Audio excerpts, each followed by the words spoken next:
Hello everyone, this is RJ from Game News USA, back today with another Top 10. We're going to go over the Top 10 Game Boy Advance games, in my opinion. I still have one right here. This is a Game Boy Advance SP. I still think it's one of the best handheld systems ever when it comes to form factor. As you can tell, I always like the blue kind. It's my favorite color. This system was very short-lived after the long reign of the Game Boy and Game Boy Color. The Game Boy Advance only lasted like 3 or 4 years before its successor came out.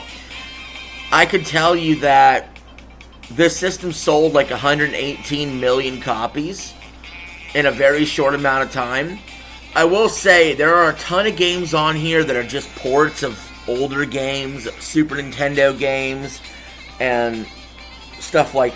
But that being said, it was still incredible to play those games on handheld for sure. And there was plenty of other good originals on the console as well, the handheld. And I just want to go over my list and see what you guys think. Don't forget to like, share, and subscribe, and leave your comment below. So number 10... Pokemon Ruby and Sapphire. I think it was a pretty good generation of Pokemon, a pretty fine generation. Although I don't have much personal attachment to it myself, because I haven't been too much into the Poke games as a whole. Number 9, Castlevania Ario of Sorrow.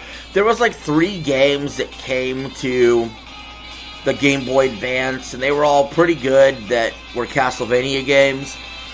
But out of all of them, all 3 of those, Ario of Sorrow kind of took a next step up. It's one of the best Castlevania games, period, anyway. You're kind of behind or right around Super Castlevania 4 and Castlevania Symphony of the Night. This is probably the best handheld Castlevania game of all time. That's why it's number 9 on the list. Number 8, and it's the music I got on in the background from Cheeseland in that game. Number 8 is Mario Kart Super Circuit. Now, in terms of Mario Kart games, I would say this ranks towards the bottom end. However, that's like saying you're the dumbest kid in an advanced math class in Harvard when it comes to being the worst Mario Kart. One of the worst Mario Karts in the series, because every game is great, pretty much. This game had plenty of tracks. It had, I think, an extra cup, even. It took some Super Nintendo tracks. It had its own original tracks that have since been, like, remade and updated on Mario Kart 8 and given a fresh set of life. And once you see those tracks, you're like, wow, there was some bones there of a good track design. And this game, you know, does get crapped on a little, but really, it's still fun. I enjoy it, and it was the first Mario Kart handheld. Honorable mention to Legend of Zelda 4 Swords. I think we need more Zelda multiplayer in our life. So I just want to give a shout out, honorable mention there. Number 7, Legend of Zelda The Minish Cap. I know Zelda gets a good reputation for having great games. The Minish Cap, not usually high on people's list. However, anytime Zelda can be really weird, it's kind of neat. So I think the Minish Cap is really weird. It's weird it exists. It's a weird kind of game. It's unique. I think it deserves a place on this list. Honorable mention to Metroid Zero Mission.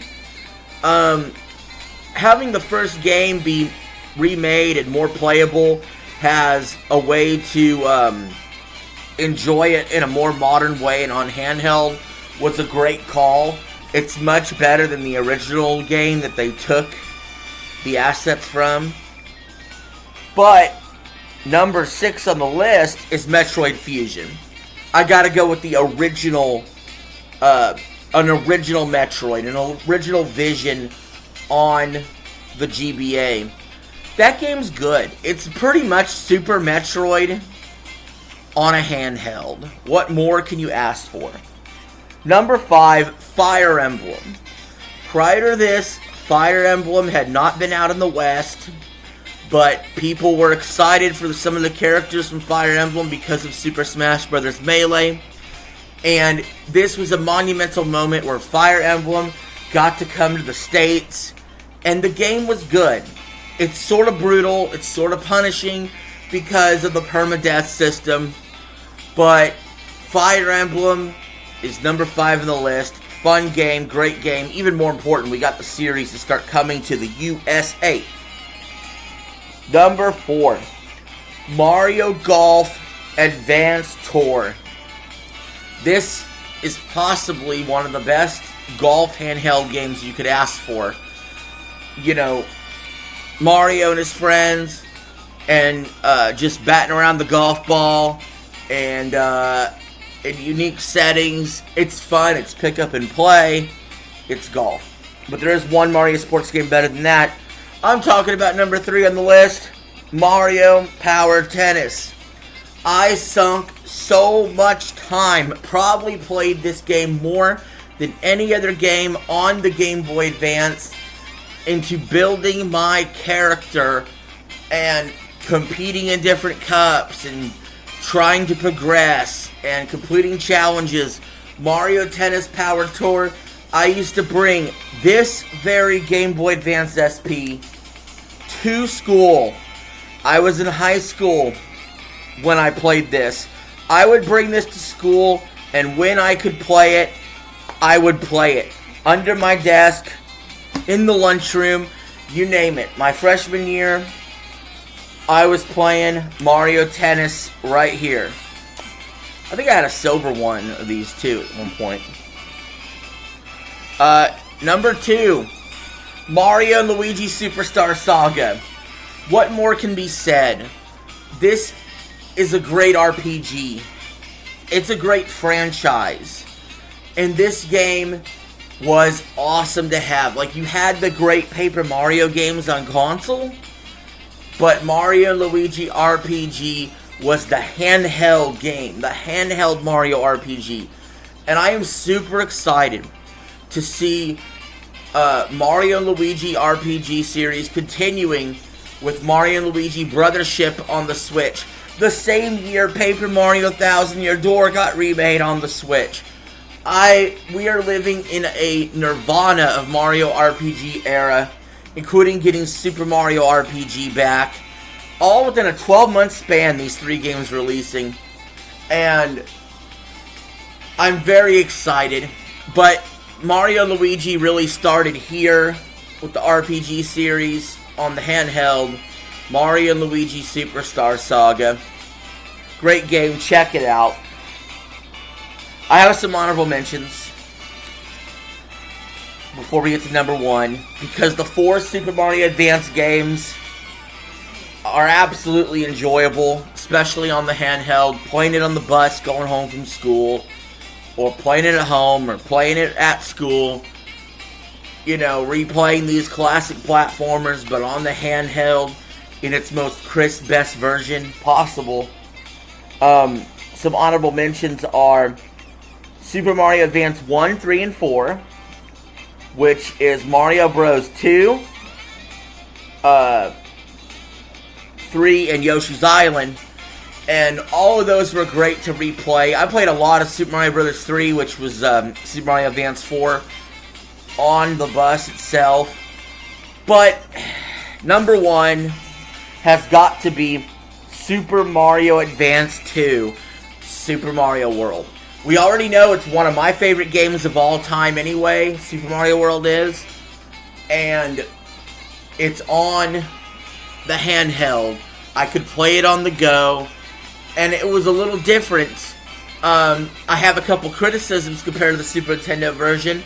For one thing, on Super Nintendo, I'm much more of a fan of the holding the Y button and B button for jumping.